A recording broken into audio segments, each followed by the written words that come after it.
नमस्कार मैत्रिणींनो, कशा आहात? माझ्या चॅनलवरती आपलं स्वागत आहे। आज या ठिकाणी आपण आंब्यापासून झटपटीत बनवणार आहोत लोणचं। मँगो म्हटलं की सर्वांच्या तोंडाला पाणी सुटतं। चला तर आपण याची तयारी करून घेऊयात। सुरुवातीला मी मँगो स्वच्छ धुवून घेतला आहे। आता हा कच्ची कैरी आहे ती आपल्याला खिसून घ्यायची आहे। मी खिसणी घेतलेली आहे आणि त्याच्या सहाय्याने आता आपल्याला हा मँगो खिसायचा आहे। लहानपणापासून सर्वांना मँगो खायला खूप आवडतो। मँगो पासून जेवढ्या रेसिपी बनवू तेवढ्या कमी आहेत। अशा प्रकारे आपण ही कच्ची कैरी आहे ती खिसून घेतलेली आहे आणि ह्याच्यातलं पाणी आपल्याला काढून घ्यायचं आहे। कैरीमध्ये पाणी जर राहिलं तर आंबटपणा जास्त राहतो, त्यासाठी आपण कैरीतला जो हा कैरीचा खिसा आहे त्याच्यातील हे पाणी आपण साईडला काढून घेऊया। हे बघा, ह्या कैरीतून एवढं पाणी निघलं आहे। चला तर आपण पुढची तयारी करून घेऊया। कैरीचं झटपटीत लोणचं बनवण्यासाठी आपल्याला लागणार आहे शेंगदाणे। हे शेंगदाणे आपण भाजून घेऊयात। त्यानंतर लसणाच्या पाकळ्या, एक मिरचीचा तुकडा,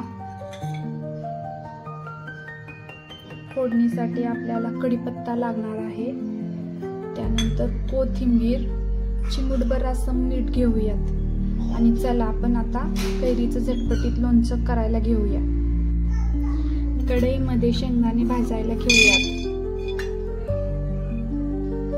आता शेंगदाणे आपले भाजून झालेले आहेत। आता आपल्याला एका मिक्सरमध्ये बारीक करून घ्यायचे आहेत। अशा प्रकारे आपल्याला असे ओबडधोबड शेंगदाणे बारीक करून घ्यायचे आहेत। जास्त बारीक करायचे नाहीत। हे बघा, मी असे थोडेसे ठेवलेले आहेत कारण हे दाताखाली आल्यानंतर खूप छान टेस्ट येते। बारीक केले की जास्त टेस्ट येत नाही। कैरीची झटपटीत लोणचं बनवण्यासाठी मी लसूण चॉप करून घेतलेला आहे। त्यानंतर मिरचीचे 2-4 तुकडे करणार आहे। कढईमध्ये आपण 1 चमचा फोडणीसाठी तेल गरम करून घेऊयात।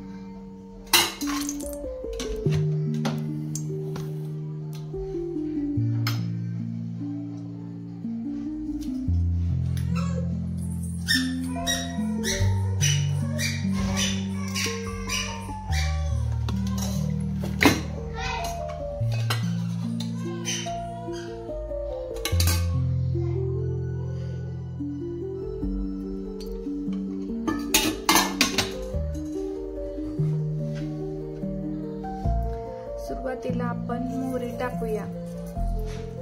मोहरीचा तडतड आवाज आला की आपल्याला त्यामध्ये जिरे टाकायचे आहे।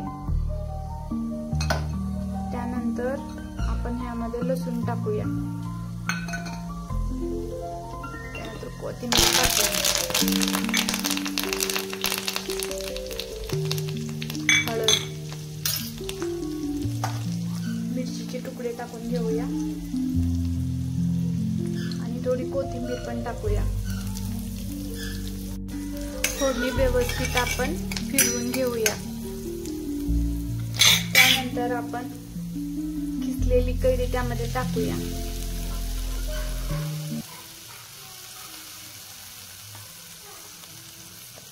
आणि वरून थोडेसे चिमूटभर मीठ टाकूया। आता हा कैरीचा खिस आपल्याला व्यवस्थितपणे तेलात परतून घ्यायचा आहे।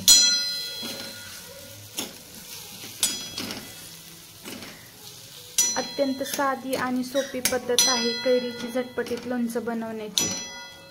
खूप छान असा वास येतोय। तुम्ही पण ही रेसिपी ट्राय करू शकता, खूप छान लागते। ज्यावेळेस आपण ही रेसिपी बनवतो ना त्यावेळेस आपल्याला 1 चपाती जास्त जाते। त्यामुळं ही रेसिपी नक्की ट्राय करा। मी एका बाउलमध्ये तुम्हाला सर्व करून दाखवते। अशा पद्धतीने आपल्याला कच्च्या कैरीची झटपटीत लोणचं तयार झालेलं आहे। याच्यामध्ये मी शेंगदाण्याचा कूट हा सर्वात लास्ट टाकलेला आहे, कारण की शेंगदाण्याचा कूट सुरुवातीला टाकला तर हे लोणचं पटकन खराब होतं। त्यासाठी शेंगदाण्याचा कूट हा फोडणी गार झाल्यानंतर आपल्याला ॲड करायचं आहे। ही रेसिपी कशी वाटली तुम्ही नक्की सांगा आणि लाईक अँड सबस्क्राईब जरूर करा। धन्यवाद।